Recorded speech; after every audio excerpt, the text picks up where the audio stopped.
God's will a narrow pathway where I must hear from God for every decision of my life? Or is it a 6-lane freeway where it doesn't matter what I choose as long as my heart follows Jesus? I remember that this was a big question for me as a young adult starting out my career. I just finished university, and for the first time in my life, there was no obvious next step. I had no idea what I wanted to do.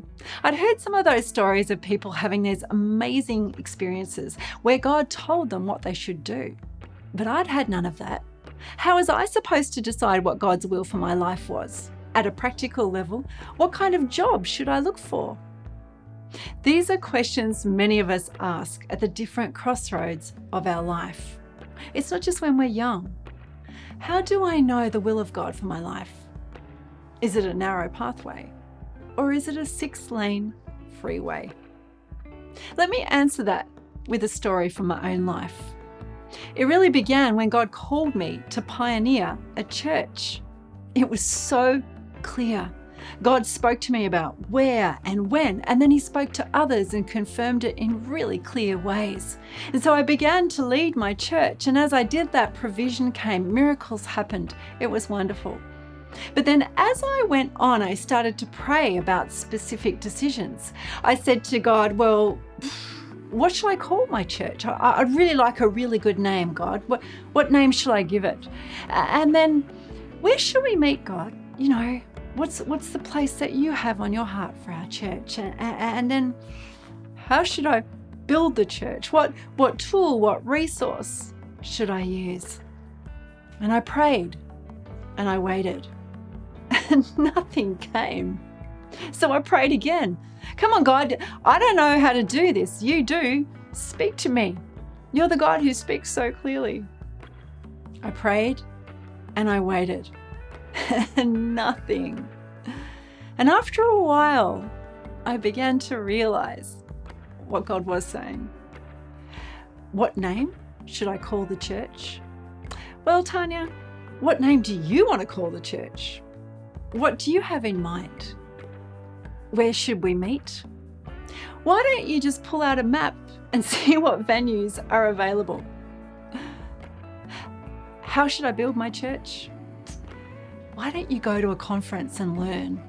Read a book, talk to someone who knows. See, God was saying, Tanya, I've given you gifts and talents that you can use. You can do your homework. You can do the research. You can make good decisions on the basis of wisdom and common sense. The first approach was the narrow pathway. God spoke clearly and I followed. The second approach was the 6-lane freeway. Make your own decision. So which is it? Well, the answer is clear. It's both.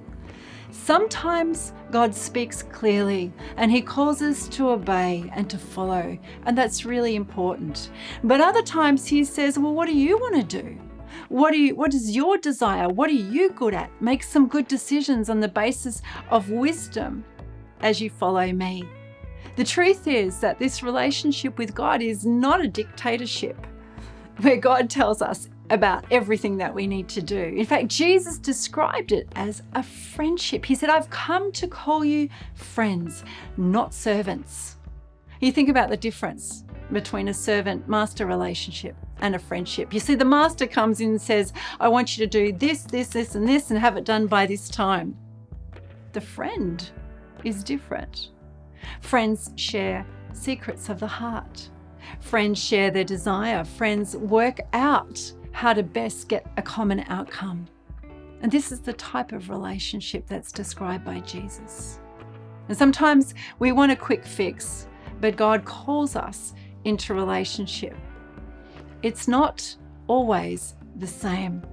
Our friendship with God is unique. Sometimes a narrow pathway, sometimes a 6-lane freeway, but always a friendship where two parties are involved with a common goal.